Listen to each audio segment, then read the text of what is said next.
السلام علیکم ورحمۃ اللہ وبرکاتہ۔ ایک نئے اور اہم سبق کے ساتھ آپ خدمت میں حاضر ہیں۔ آج کا جو ہمارا سبق ہے یہ مشق ہے حرکات یعنی کھڑی زبر، کھڑی زیر، الٹا پیش اور مدہ اور لین کے۔ چلتے ہیں سبق کی طرف۔ اعوذ باللہ من الشیطان الرجیم، بسم اللہ الرحمن الرحیم۔ میم کھڑا زبر ما، کھڑا زبر کو ایک الف کی مدار میں کھینچنا ہے۔ میم کھڑا زبر ما، ما لام زیر لی، زیر کو انتہائی نرمی سے ادا کرنا ہے۔ لام زیر لی، لی ملائیں گے دونوں کو۔ مالی، مالی کاف زیر کی، کاف کو بھی نرمی سے پڑھیں گے اور زیر میں آواز کو نیچے دبائیں گے۔ کاف زیر کی، تینوں کو ملائیں گے۔ مالی کی، مالی کی، شین یا زبر شی، یہ یائے لین ہے، یائے لین کو بالکل نہیں کھینچتے، نرمی سے پڑھتے ہیں۔ انشاءاللہ اس کا سبق تفصیلاً آ جائے گا۔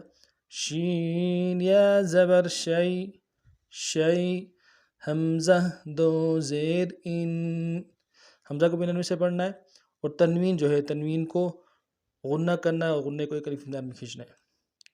حمزہ دو زیر ان، ان اب ملائیں گے۔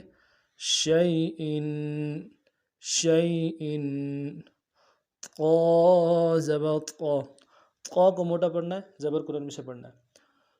قا موٹے حروف میں سے ہیں، ان کو حروف صفیریہ کہا جاتا ہے، موٹے حروف ہیں، ان کو موٹا کر کے پڑھنا ہے ہر حال میں، زبر زیر پیش تینوں حالتوں میں ان کو موٹا پڑھنا ہے، باریک بالکل نہیں پڑھیں گے۔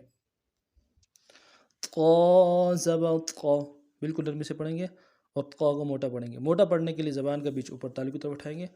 غین کھڑا زبر غا، کھڑا زبر کو ایک الف کی مقدار میں کھینچیں گے۔ غین کھڑا زبر غا، غا دونوں کو ملائیں گے۔ طغا، طغا دوبارہ سماعت فرمائیں۔ میم کھڑا زبر ما، لام زیر لی، مالی کاف زیر کی، مالی کی، شین یا زبر شی، حمزہ دو زیر ان، شیئن، شیئن، قا زبر قا، غین کھڑا زبر غا، طغا، طغا اب تینوں کو رواں پڑھیں گے۔ مالکی، شیئن، طغا، اس ترتیب سے ان حروف اور حرکات کو پڑھنا ہے۔ جو بات سمجھ نہ آئے تو کمنٹس میں اپنی رائے کے ساتھ ضرور کیجیے گا۔ نیکسٹ سبق میں پھر آپ خدمت میں حاضر ہوتے ہیں، تب تک کے لیے السلام علیکم ورحمۃ اللہ وبرکاتہ۔